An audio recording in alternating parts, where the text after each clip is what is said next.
Guys, it's good to see you. You're looking great. I think you've lost weight. Things look really good up here right now. To give you an idea of how long it's been since we have been here, when we were here in our last stage of life, we would be in this auditorium, and after services were over, Jennifer and I would then hang out in the lobby trying to find a teenager who would be willing to babysit for us. And we would try to recruit someone. And eventually we would. We'd be able to find some teenager who would come over and babysit. And that was the stage of life. You know, you hit that stage where first you're like actually going out having fun. Then you hit the next phase. And that next phase is you get a babysitter and you end up getting drive-through and spending the evening at Home Depot. And you look at each other during that evening and say, this counts as a date, right? And the next time it's an evening at Walmart. And this counts as a date, right? And so you continue to count it. But now the years have gone on, and what we're looking to count as has changed a little bit. Because if you'll notice back here, I've got 4 of the other 5 members of 3 of the 4 kids. We are up to 5/6 of the family. And since we've got a quorum, then I am now declaring that this counts as a family vacation since we're traveling to somewhere else. We have everybody but Curtis. Curtis has his own commitments in his ministry this morning. But we're really happy to be right here. It is easier, as of this past year, I can declare, it is easier to see a solar eclipse than it is to get all 6 of us together at the same time. This was us a couple of years ago at, let's get it work, there we go. A couple of years ago at Universal Studios. Curtis was involved in another ministry. So you can see right there, we just brought a picture of his head. And we're going to have to get a better shot of this. Aim. There we go. A little zoom in on his head. We took the picture around to, just go to the next slide. Space bar. There we go. Took the picture around to some of the employees at Universal Studios and had them take pictures with it too. And then just a couple months ago, Braden is in the Oklahoma University marching band. We all went out to Pasadena for the Rose Parade and the Rose Bowl. And it was kind of the same thing. It's kind of like we're out doing something, and I'm sure Braden is somewhere. We were in the large Metroplex at the same time, so it kind of counted. So you go to the next picture, and this is a chance for all 6 of us to be together all at the same time inside of a picture frame. But again, we were able to make it. We were able to make it together. I have been on, you can go to the next slide, which should be just a black slide. I have been on probably a couple of dozen, at least, road trips with that group of people.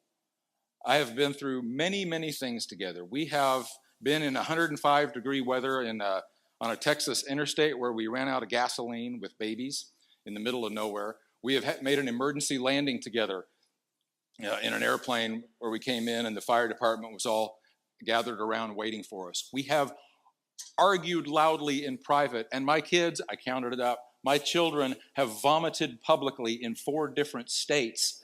But when I think back to what we do, I don't remember all of the bad parts. What I remember are how we were able to spend time together. I remember the good parts.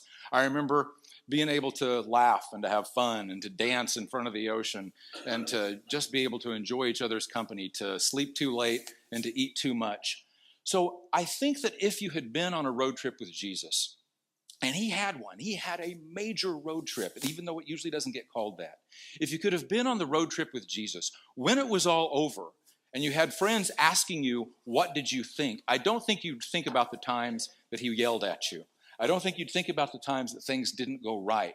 I think instead, you would have that phone out, and you'd be taking pictures of times like when Jesus was playing with children. Or maybe another time, like if I was at the Transfiguration, I'd want to, sneak Elijah into a selfie, and take a nice little picture. Or later on, to be able to take party pics with Zacchaeus and all the goings on at his house. Those are all different things, and a lot of other stories as well, that all take place on one single road trip, even though we usually break it into little tiny pieces. In Mark chapter 8 and chapter 9, and a big chunk of chapter 10, where all of these things are occurring together. He's just fed 4,000, 5,000 people. He fed this huge multitude of people. And after that's done, he gathers up the disciples, and they head to Bethsaida. Where is Bethsaida? I'm glad you asked. Next slide. And now get ready. Maybe, did I do that? All right. We'll see. Maybe it's working again. Not making this up. I came up with this in this auditorium 20 years ago, 1998. Back in the days before there was even PowerPoint. It was on an overhead projector. But if you want to understand Bible geography, all you really have to do is to take an 8.5 by 11 sheet of paper, draw a red line diagonally, make the left side blue, the right side brown, and in the middle of the brown, draw a pickle holding a balloon.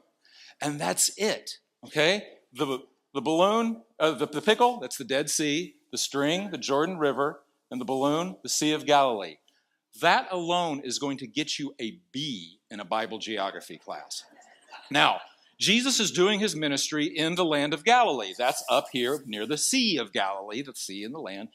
And this is where he's kind of headed. At 12 o'clock on the balloon is Capernaum, and just a little bit as we come around, let's say about 2 o'clock over here, is this little town of Bethsaida.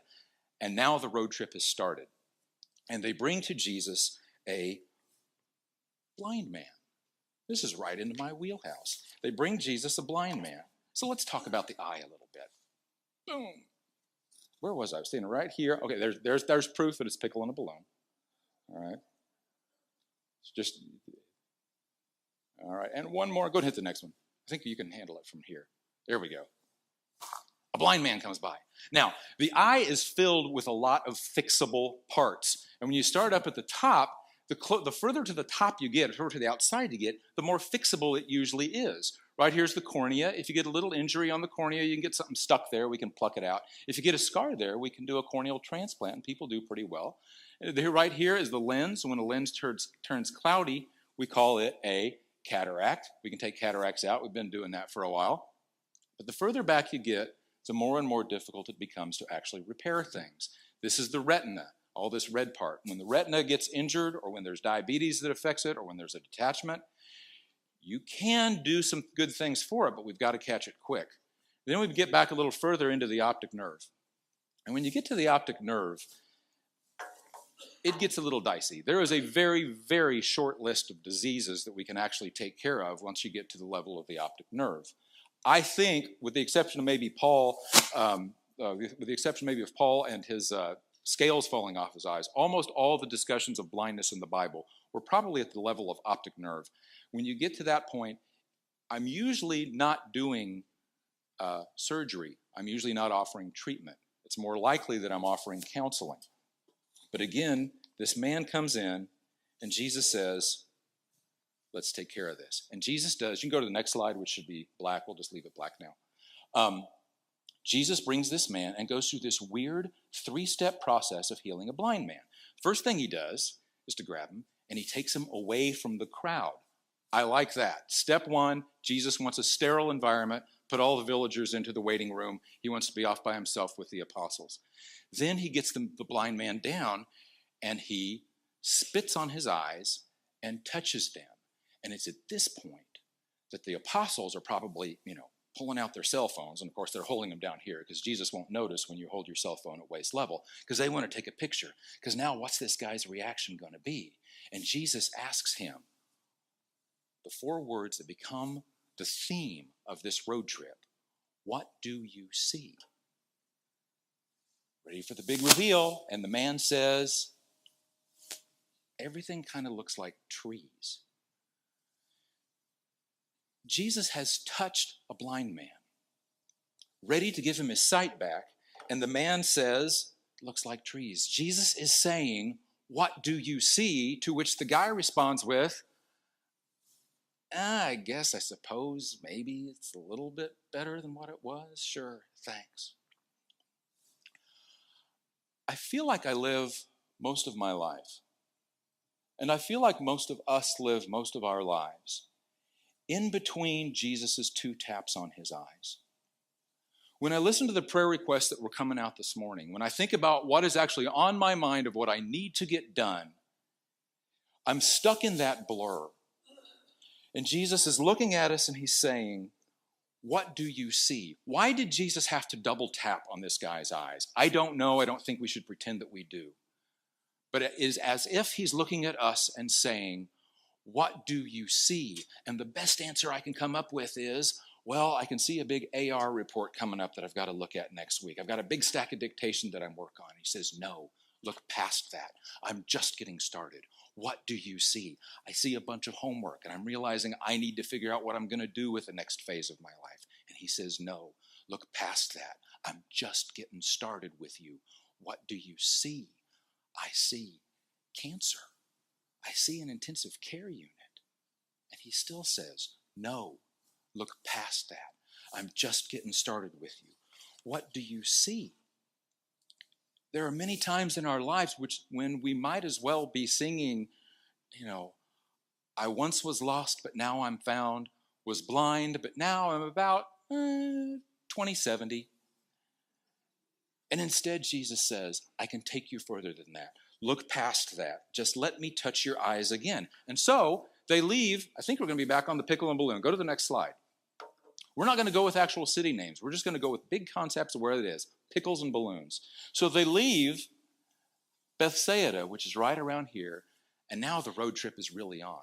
And now when we start thinking about what do you see as you read the next couple of chapters of Mark, you begin to understand what Jesus wants to get across to his disciples. Because they go a little bit to the north, to Caesarea Philippi, to some villages around it. And it's as if the scales have fallen off Peter's eyes. And Peter looks at Jesus and says, you are the Christ. And Jesus says, yeah, come with me. I want to show you something. They go even further north, probably way about up here to probably Mount Hebron, up onto a mountain with Peter, James, and John. And Jesus brings out Moses and Elijah, one of the most visually impressive things to ever happen on the history of the planet Earth. I would think as cool as the Red Sea, as big as any other miracle or any Old Testament thing that ever happened. To have Moses, Elijah, and Jesus on the same place at the same time. And yet, there were only 3 people in the audience. Why would Jesus do that? What do you see? Do you understand what we're trying to accomplish on this trip? And then they leave the mountain. They come back down. They enter into the land of Galilee. And they come across the most blind person they had seen this entire time. They come across Jesus' second ophthalmology patient, the rich young ruler. The rich young ruler, Jesus walks up to him and essentially shows him heaven. And the rich young ruler doesn't see it at all. The rich young ruler might as well have Vaseline smeared all over his glasses, all over his vision, because Jesus is saying, do you see anything? I think I've been saying, what do you see? Do you see anything? And basically the rich young ruler says, I see my stuff. About once or twice a year, I'll get a patient in my office who tells me that they cannot see. And been to a couple other places, nobody has quite got a beat on what's going on. And I run them through some tests, and then all these tests are normal. And then I run them through a few little tricks that I have up my sleeve. And I get to this point where I realize, I think this person can see. They simply won't. And I've never had the guts to do this, and I don't know that I'd accomplish much if I did. But I've sometimes wanted to take out like a $20 bill and wave it in front of their face and say, do you want this? Or a $100 bill, do you want this? Because I can almost guarantee what every one of these patients would say. They would say, do I want what? I don't see what you're talking about. Do I want what? Do you see anything? Jesus could have shown the rich young ruler a hologram of heaven, the size of the room, and he would not have seen it. He would not have been able to get past it. And that's our challenge, is to get past the prayer requests, get past the assignments, get past the workload, and to realize when Jesus says, do you see anything? of where he's taking us and what he wants us to be able to do. They keep working their way down the balloon. Coming down now, somewhere down, they cross over the Jordan River, and they move all the way down into Samaria, or to avoid Samaria. They stay on the right-hand side of the Jordan River. Get down lower, and they cross over and make it back over across the Jordan River into Jericho. And as he comes to Jericho on this road trip may have lasted weeks, it might have even been months. They make it to Jericho for our third patient of the trip. And in Jericho, we see the one person on this trip with almost perfect vision, even though he had very imperfect friends, and that was Zacchaeus. Because Zacchaeus could see immediately who Jesus was. And I think if there would have been any one moment that you'd want to start snapping pictures, that you'd want to put in your photo album after this trip was done, it would have been the party at Zacchaeus' house with his rough friends. Those are the kind of pictures, if you took those, that could probably get a minister fired for posting them on Facebook, because it was a rough crowd. But those were the people that Jesus was after. Those were the kind of people that Zacchaeus wanted to bring to us. None of us deserve to have Jesus as a guest. And when I think of Zacchaeus' house, I think of what heaven is probably going to be like. We're just having a good time, even though none of us really truly deserve to even be there. And that's how things are working out for him. And finally now, Jerusalem is just a little bit to the left of the pickle stem. Right above that is going to be Jericho. And as they're coming out of Jericho, they finally hit their fourth man. And Jesus ends this road trip the same way he began it. There's been a lot of other stuff going on in between. There's been fights among the apostles. There's been people denying that he is the Christ. There's been other apostles telling him they want to be put first. But at the very end, one of the very last things he does on this road trip is to take another blind man. They bring another blind man to him, and this time we have the guy's name. His name is Bartimaeus. And Bartimaeus is brought forward, and Jesus asks him, nine words, "What do you want me to do? What do you want me to do for you?" Now, Bartimaeus, if we talk to Jesus face to face the same way we sometimes talk to him in prayer, I think it could be a little bit awkward. I'm glad that Bartimaeus did not do one of those just things. Well, Jesus, if I just really am happy that you're here, and I just really want to know your will, and if you could just grant me this vision, I would just really appreciate it, and just let me accept it if you don't. There were no just adverbs. He just looks at him and he says, "Rabbi, I want to see again." And then Thomas says, "Okay, we're going to need to have you sign this consent form to know that you understand that there are risks involved with any miracle, including bleeding, infection, sprained ankles when you jump for joy. And then you need to go to Andrew and pay your $300 copay because Jesus is not in the Jericho network. And by the way, if there's a demon involved in this, you're covered for the first 3 demons. But for the 4th through the 10th demon, you go into the demon donut hole. And on the 11th demon, you start getting covered again." I didn't do any of that. In fact, this time, Jesus doesn't even bother to put hands on him. He just says, "Your faith has healed you." If you could have been next to him, if you could have been close to that eyeball as it's getting its vision back, both of his eyeballs would have been shrunken down like little marbles. That eyeball then would have had to expand almost instantly from a small marble into a nice, soft golf ball size thing. Meanwhile, neurons are being built up, going through the optic nerve, back in through the brain, like growing through it, because they've never been there before, growing like water being poured onto dry land. And if you could get real close and put your ear up next to his eye, you would hear bones crunching and creaking, because in someone who's never seen before, their eye socket shrinks down just like the eyeball does, so the bones have to move out of the way just to allow him to see. Anesthesia was part of this miracle. And now light comes through for the first time, through a clear cornea, back through the lens, through the retina, through the optic nerve, back through the parietal lobe and into the occipital lobe. And when it hits the occipital lobe in the back of your head for the first time, in that millisecond, he once again, he can see. And then that message goes forward to the parietal lobe. And when it hits the parietal lobe, he now knows that he's looking at a human face, even if he's never seen one before, because your brain is pre-programmed to make out human faces. And then that message goes up to the frontal lobe, and he processes it, and he realizes that his vision has come from Jesus Christ himself. And the first thing that he ever gets to see in his life is Jesus Christ in one of his simplest healings of all. And now the midbrain hits and his pulse is going up and he's breathing more heavily. And if you had this under a PET scan, which they had done, his whole brain would have been lighting up. Your faith has healed you. And now this road trip,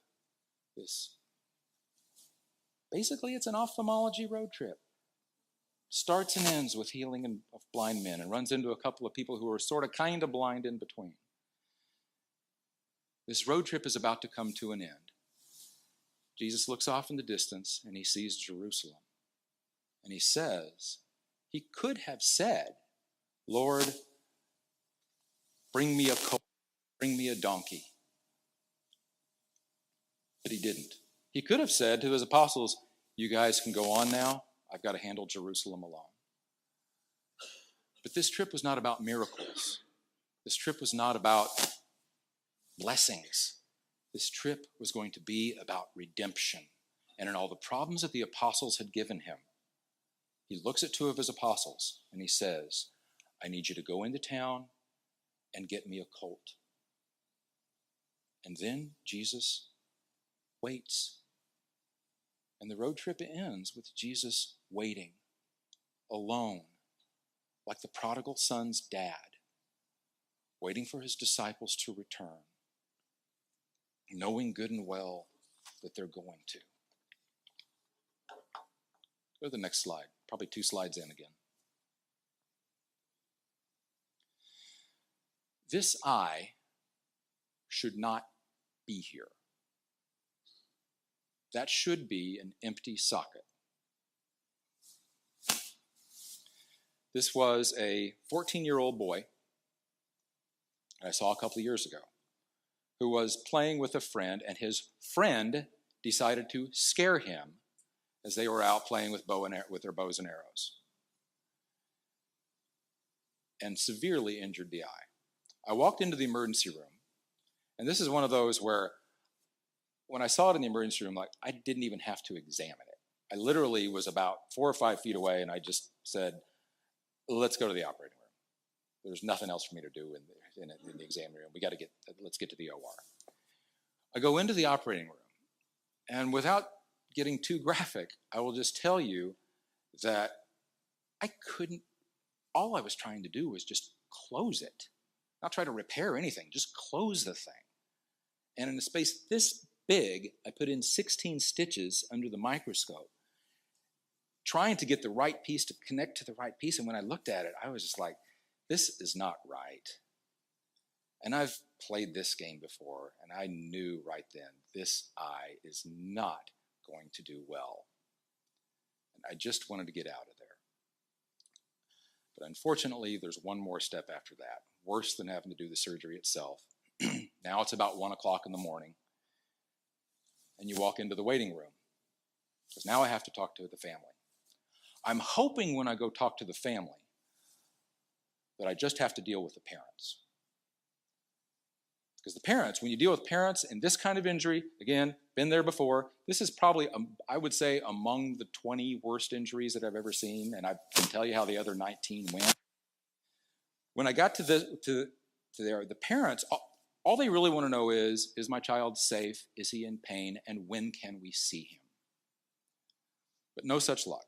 This family was surrounded by a dozen, at least, friends and family who had driven from over an hour in from where they lived to be with them in the waiting room. Now, make no mistake about it. That family, those parents were blessed to have them here. And make no mistake about it, I was blessed to have them there too. I just don't like to admit it at 2 o'clock in the morning when I don't have anything good to tell them. Because I know what's going to happen when I've got a dozen people in the waiting room. It turns into a press conference.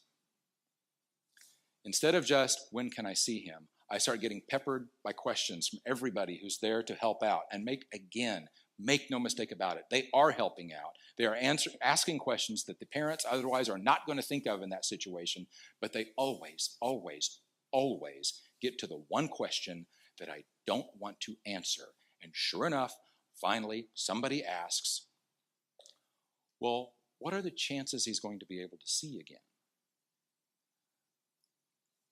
So I lied. I said, I don't know, maybe 50-50. And then I walked out and picked up my phone and I texted Jennifer and I said, there's a 50-50 chance he gets to keep his eye. There's like maybe a 1% chance that he'll ever see anything. Then I added ... I hate my job, send. 2 or 3 days later, it's time for him to come into my office. And I saw something that I had never seen before. And so I took a picture of it. And it was this. He's got a red reflex. To get a red reflex is way more complicated than anybody might understand if you don't know much about ocular trauma, which I hope none of you do. A red reflex is not supposed to occur in these people. He could make out the giant E. He could make out his mom's face. Nothing more than that, but he could make out something. And I thought, how is this even possible? This should not happen. And I never read of anything like this happening. And I even talked to a couple other guys in town, and I started piecing it together, and I said, here's my theory, what do you think? And they said, sounds good to me. Here's what I think happened. Imagine a beach ball filled with water, okay? Now, take that beach ball full of water and wrap it tightly with leather. All right? With me so far? Now, let's put that beach ball filled with water, completely wrapped in leather, over here on this side. Let's get about 30, 40 feet away, take a bow and arrow, and shoot it with a bow and arrow. Now, when you hit it, your goal is to completely slice open the leather. All right? But on the beach ball part, all you get to do is to make a very slight sliver of the beach ball, raise up a little shaving of that thin plastic, but you can't puncture the beach ball, and no water can spill. I think that is what had to have happened here. Full thickness scleral laceration, partial thickness choroidal laceration. No retina damage. No damage to the retina that I could see, at least on that day. Amazing. Amazing. Now, understand, he has a long, long way to go. He will never make it back to normal vision. He is able to make out faces when they're close, see the big 20/400E, and that's about it. He's had 2 more surgeries since then, and I still see him from time to time. Way better than what I would have expected. So here's the question. Was this a miracle? No. Not by my definition of miracle. There is nothing supernatural that happened. Everything that happened I can explain to you in a natural, albeit very improbable way. There's a rational explanation. But here's the next question. Was this a blessing?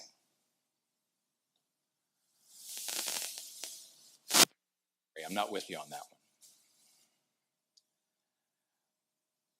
God does not blind children so that a 50-year-old can be blessed with more insight and a nice sermon illustration. Children do not go blind so that parents can get deeper friendships. Because I didn't tell you the whole story. This is his good eye.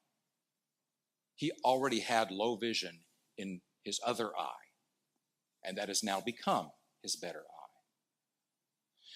So if you want to theologically take this and say, yeah, it's a blessing, fine. But at least don't make other people sing songs about having to count things like this. It was, I think, something every bit as important as a miracle, and every bit as important as a blessing, and something that we don't talk about nearly often enough. This can be a blessing someday, but it's up to the kid. If he someday wants to say that I can imagine Jesus saying to me, "Blessed are those with low vision, for you shall see me clearly," then it becomes a blessing. But until then, count me out of the blessing camp. But there's something else that we can look at, another word that I think is just as important. It's not a miracle. It's not a blessing. This is redemption. Redemption is a flashlight in a junkyard. Redemption is God shining a light on damaged treasure and saying, yes, you're worth it. The drug addict just might get clean. The prodigal child just might come home. The cancer just might it. And my apostles are going to bring me back a colt that we've had. They're bringing me back a colt. This is redemption. Wherever you are, look for the light in the junkyard. Whatever it is that's driving you down now, there is a light out there that Jesus wants to show us, to bring us closer, to bring us in, and to know you're worth it, and hope is worth it. Do you see anything? It's okay. Be patient. Look past that. I'm way ahead of you. Craig, do we offer an invitation here? Yeah? I'm going to turn it over to here. Thanks for the morning. All right.